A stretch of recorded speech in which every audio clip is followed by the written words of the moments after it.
Doctor BR Ambedkar Konaseema జిల్లా వాడపల్లి వెంకటేశ్వర స్వామి ఆలయం.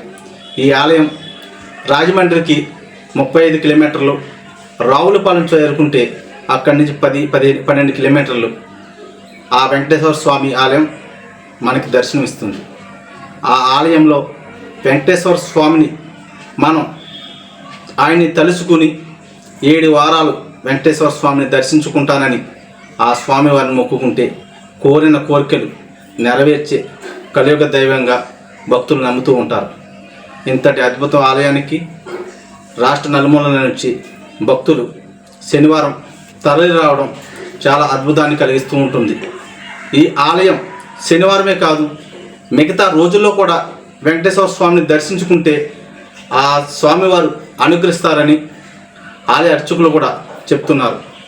అయితే మరి కొంతమంది భక్తులు వారి కోరిన కోరికలు నెరవేరాలని ఎంతో సంకల్పంతో ఆ స్వామివారి ఆలయానికి చేరుకుంటూ ఆ 7 వారాల మొక్కును నెరవేర్చుకుని ఆదివారం, శనివారం పూర్తి అయిన వారాలు 7 వారాల తర్వాత అష్టోత్తర పూజలు చేయించుకోవడానికి ఆదివారం ప్రత్యేకంగా రావడం, స్వామివారిని మొక్కులు చెల్లించుకుంటున్నారు.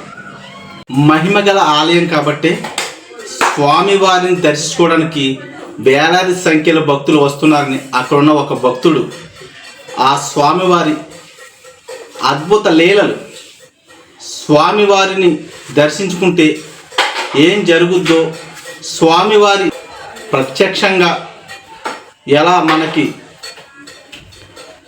ఆ స్వామి కరుణిస్తాడో ఆయన మాటల్లోనే విందాం.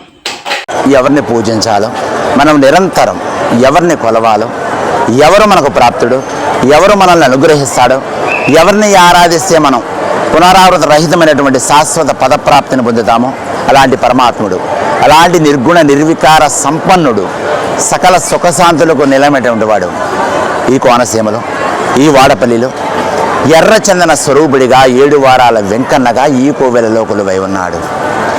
తన యొక్క చరణములను, పాదములను భక్తితో ఎవరైతే ఆశ్రయిస్తారో, ఆ గోవిందనామ స్మరణతో ఆ స్వామికి ఎవరైతే 7 ప్రదక్షిణలు సమర్పిస్తారో, ఈ కోవెలలో కొలువై ఉన్న ఆ దివ్యమంగళ స్వరూపాన్ని ఎవరైతే 7 వారంలో దర్శనం చేసుకుంటారో వారందరికీ కూడా ఈ అందమైన జీవితాన్ని కనపడకుండా కప్పిస్తున్న ఈ కష్టముల నుండి, ఈ కన్నీళ్ల నుండి, ఈ బాధల నుండి, ఈ భారముల నుండి బయటపడేందుకు బాట దొరుకుతుంది, దారి దొరుకుతుంది. ప్రతి ఒక్కరికి సమస్త దుఃఖములు తొలగిపోతాయి, అందరికీ ఆనందంగా ఉంటారు, ఆనందంగా జీవిస్తారు అందరూ.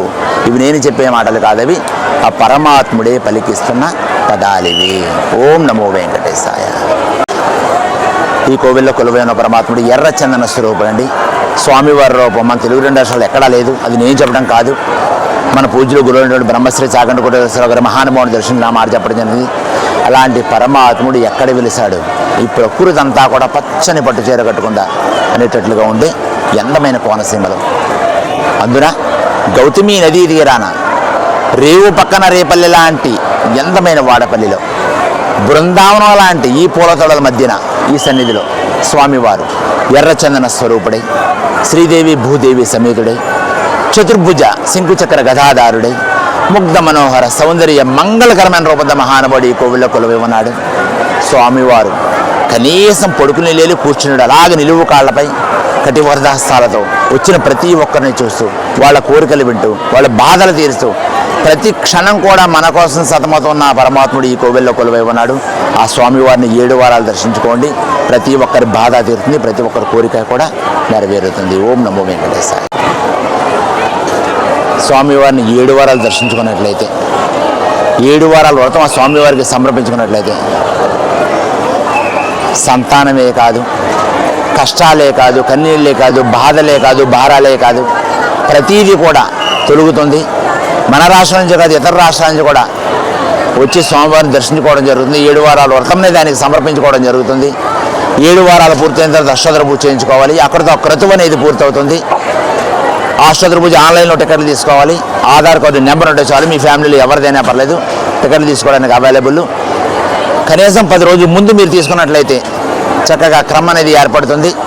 ప్రతి ఒక్కరు కూడా 7 వారాలు పూర్తయిన తర్వాత అష్టోత్తర పూజ చేయించుకోండి. ప్రతి ఒక్కరి బాధ తీరుతుంది, ప్రతి ఒక్కరి కోరిక కూడా నెరవేరుతుంది. ఓం నమో వెంకటేశాయ.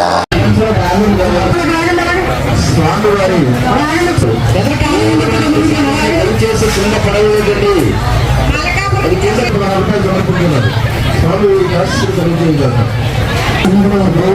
ఎంతో భక్తి శ్రద్ధలుగా స్వామివారిని దర్శిస్తున్నాం.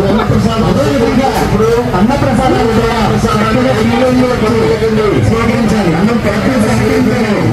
ఈ కింద పెరవేసినట్లయితే వెనకాల వచ్చేటువంటి భక్తులకు ఇబ్బందికరంగా ఉంటుంది. కాబట్టి ఏ విధమైన ప్రసాదాన్ని కింద దారి విడవకండి.